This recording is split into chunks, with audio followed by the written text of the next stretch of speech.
So One Piece is out early this week, so if you've yet to read this chapter, I recommend you to go read it before you continue with this video. But yeah, chapter 872 of One Piece is out.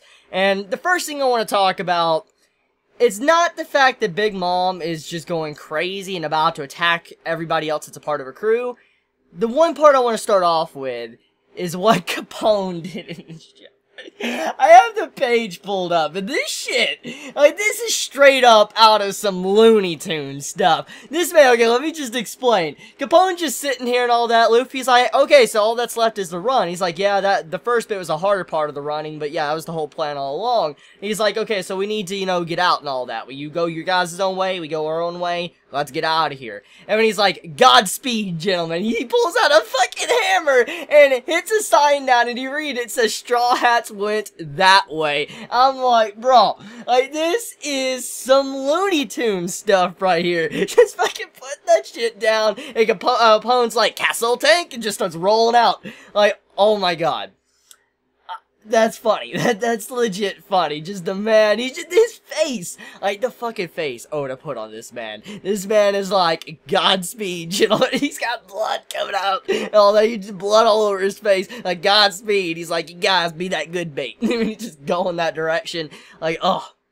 I love Capone. Capone has definitely moved up into one of my favorites when it comes to the supernovas. I didn't think I would like Capone this much. He has definitely showcased that he's a wonderful character. Oda has developed him and gave him great characterization, and I would really love this man to be back again in a future arc, because this character is just so good. I love his personality, I love the gags, like this alone, just that alone concretes the fact of how amazing Capone is. He just straight up, he puts a fucking sign down. I can't get over that. I legit can't get over the man putting a sign down that says, Straw Hats went that way, go kill their ass as I go this way. Just like, oh my god, it's just such a simple gag, but I don't know, it just works. So, Capone, great character. I'm gonna miss this man. I seriously will miss him. I knew I would like Law when he was introduced a long time ago because of his personality, and Kid also was always interesting, but I never would have thought I would have liked Capone as much as I do right now, and just like, if this is what we can expect from supernovas, like characterization of supernovas, I'm really looking forward to the others when they are finally incorporated into the main story of One Piece, because we see glimpses here and there, but overall we haven't gotten a lot of characterization for a lot of these supernovas. I can't wait to see more characterization for Kid as well. Like, I'm really looking forward to that. So yeah, just Oda, keep doing your thing, keep doing some great stuff when it comes to this series. So, now that I've discussed that, I want to go to the first page of this chapter, okay? It's something very special, and honestly, I should have talked about this first, but I just wanted to get the funny gag out of the way. But this next segment that I'm going to be talking about, it's very emotional, and honestly, it touched a chord within me. I was like, holy hell, just to see the passion that Oda put in this letter to us, the fans. So FYI, at the beginning of this chapter, when the chapter opens up, you have the color page and all that for Shonen Jump, and then you have the main color page for the 20th anniversary. You see a little letter. You see, you know, the Japanese on the left, and then you see the English on the right. It's a translated letter from Oda. Oda-sensei wrote the audience, the fans of One Piece. And he says, okay, let's see, how old are you? He's talking to us. How old are you? 20 years ago, were you even alive? Like, you know, if I go back 20 years ago, I was only like 2 years old. That's crazy when you think about it.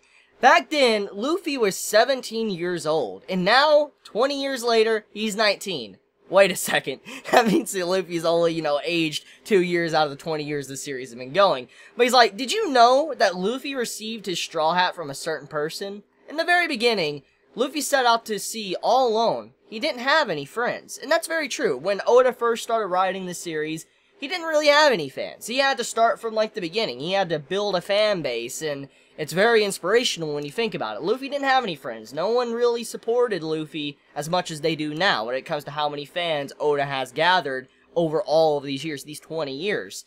One Piece has a lot of flashback scenes, but they're for one reason. And they started when I thought that by acquainting you all with even the childhoods of these characters, you'd feel like you've been with them since they were children. Things like, oh, Luffy's been terrible at telling lies since he was a kid, and that's very true. Or he used to be such a crybaby, or he's grown up so much, or he hasn't changed at all, and Zoro and Nami's. Because you have done me the favor of watching over them as they've grown, I feel like a deep bond has developed between you all and Luffy and his friends. Their story will certainly come to an end one day. Now that part chokes me up a bit. But I would like nothing more than for you to continue to adventure with them till that end comes. Thank you for supporting me for these past 20 years. Bear with me for just a little longer. This is a very, very, very, very, very sweet message by Oda. This is very, very sweet. You can really see the man put his love in this letter. Now, obviously, if I was to be able to read the actual original letter instead of the translated letter, it'd probably be more emotional, because sometimes things can get lost in translation, and the weight of a certain thing might not be the same. And so, I can't imagine how the main original message is in terms of being emotional compared to the English translation. I just like, holy crap. But what really chokes me up is when he says, their story will certainly come to an end one day. What Oda's trying to say is like, no matter how popular One Piece becomes, no matter how long it goes on, it will eventually end. Regardless, it will come to an end one day, whether we want it or not. And he's like, hopefully you guys will continue supporting me and all that, and just bear with me for a little longer when the series does finally come to an end. That's very sweet. It's inspirational when you think about it. It really makes you realize how many writers in Japan probably look up to Oda. Because, I mean, I'm gonna be real here, okay?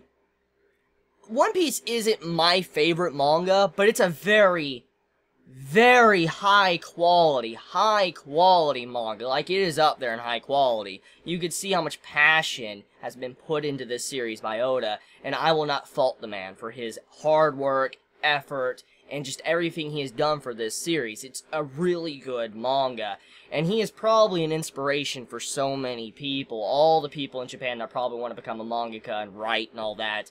I bet he inspires so many. You constantly see, you know, writers talking about Oda and all that, like they just feel like he's an inspiration with how hard he works. It really shows just how this man is as a person and why so many look up to him. And this letter, definitely a good hallmarker. It just shows how good of a person Oda is. So, I truly like this. I liked how the chapter opened up with that. So, anyways, enough with that emotional stuff. Let's get into, you know, the chapter review. So, basically, the big summary of this chapter is the tower's falling down, and Luffy and Capone and all of them, everybody else, a part of their crew, are able to escape. They go their own ways. One goes left, one goes right, and then they're able to get off the island. That's a quick summary of the chapter, and that's really all that kind of happened in the chapter. I mean, besides some gags with Capone, or Big Mom setting up when she's going crazy and stuff at the end, but overall, the chapter was very simple, so yeah. Now, this overall video might be shorter than normal because of how simple the chapter was, but it still was a solid chapter. So, to talk about it, the chapter opens up with like a brief flashback. It flashes back to the island, Fishman Island arc, when we found out that the box had explosives in it, and we get reminded of this, kind of what was going on. I mean, you gotta remember, even though a lot of us do remember the fact that that box had a bomb in it, you gotta remember that the series is very long. One Piece is a long series, and if you think about it, when it comes to events that happened in Fishman Island compared to what is happening now in the latest arc, that's been a lot of years. I think it's been over 4 or 5 years since that has actually happened in the manga. I don't know, I could be wrong with those times, like the date and all that, but the point I'm wanting to state is that it's been a long time, hundreds of chapters since this happened in the manga. So it's obvious not a lot would probably remember. Seriously, that is a thing. People probably wouldn't remember about the box having an explosive inside of it to blow up, and many would be asking, like, what the hell just happened? And so that was Oda going out of his way to kind of remind everybody what was going on. So I'm completely fine with that. That makes a lot of sense. It's not like the events of this happened 5 chapters ago and then we needed to be reminded. It wasn't like that. Oda did a necessary flashback that needed to happen because not everybody rereads One Piece constantly. That's a thing. That really is. So, yeah. Anyways, the update status on that, we get to see why, you know, the big explosion happened in the first place, and then the chaos of the entirety of the tower collapsing in on the island. Now, from what you can see, as I've already kind of talked about in my last chapter review, I talked about the scale of this tower, how massive it is in size, and the devastation it's going to cause when it tips over, and you clearly see the zoom out. Oda goes out of his way to showcase how gigantic this tower is and what damage it would do if it was to land on people. And when you look at the size comparison of the tower collapsing in, so many people were going to die in this given moment. Just so many. You have it to where, like, so many people are not even trying to run away because there's just no point. There's nowhere they can go. And when you see the sky, you just see this massive tower just collapsing in on you. So just so many are about to die. And so everybody's just running for their lives, but in all honesty, there was no point because you're not going to be able to get out of the way of that. And no one's really there to save them because no one really knows what's going on. All the big top officials were like, what the hell is happening? And they were all confused when the tower's collapsing. And the only one that really did anything to stop the tower from collapsing was Strusen. Now, hopefully I'm saying his name right. If I'm saying it wrong, please forgive me. Don't slit my throat. But, Strusen pops up, and he actually cuts the part off, the top part off, and he turns it into cake and whipped cream, and it makes it to where the impact on the ground doesn't kill anyone. Obviously, he made a big mess, but it didn't kill anyone, so he saved the day in a way, which goes to show how strong Strusen is. If this man was to actually fight, he probably would be freaking scary, because you gotta look at, once again, the scale of the tower and what he cut, and how he did that in such a quick motion where everybody else was confused. It shows the power of him. So, Strusen is not someone you really want to kind of underestimate. He'll fuck you up. That's clearly what this chapter shows, and if he was to probably jump into the battle, that's probably someone you wouldn't want to fight. You probably would not want to fight Strusen because of what he showcased in this chapter. And even Capone says, like, he'd probably be a very hard person to fight with how his fighting style is, or what he showcased.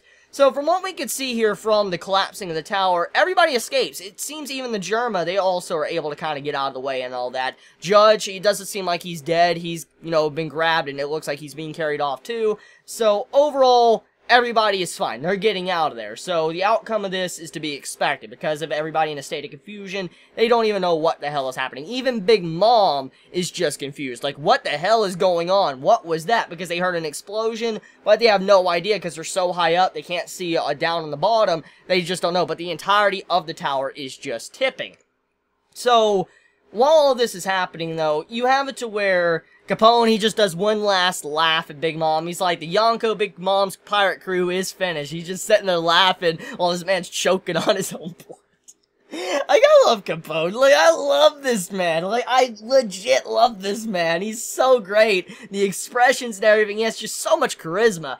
Great character. So, oh yeah, there is something to talk about, though. So, while the tower is collapsing, you know, big news, our big news bird and all that. He's like, this is big news, big news, big news. He's just sitting there fucking having his camera taking pictures as the tower is collapsing. Like, oh my god, like, I've heard of journalism being extreme and all that. People going out of their way in a life or death situation to get that first cover story or whatever. But this man is on a tower that is gigantic. It's collapsing. And this man's like, big news. Big news, and he's about to die. Like, this man is legit about to die. Like, his life is on the line. But before any of that, he's like, you know what, I gotta get this news coverage. I gotta get this big news. It's like, big news. And just the way he does that, I couldn't help but laugh. I don't know. I feel like the way Oda incorporated this character was to kind of do a jab at what's been going on in modern day society with all the news companies and stuff. Now, I could be wrong. I could definitely be wrong. It's an Oda style to also just do jokes and stuff,